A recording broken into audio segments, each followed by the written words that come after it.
औज़ुबिल्लाहिमिनश्शैतानिर्रजीम बिस्मिल्लाहिर्रहमानिर्रहीम। अस्सलाम वालेकुम। छाती से औरत की पहचान। नंबर 1, जिस औरत की छाती 32 हो वो औरत कमज़ोर और सुस्त होती है।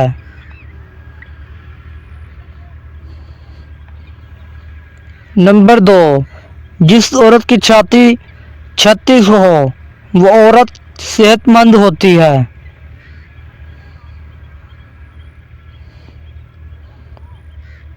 नंबर 3, जिस औरत की छाती 38 हो वो औरत तेज होती है।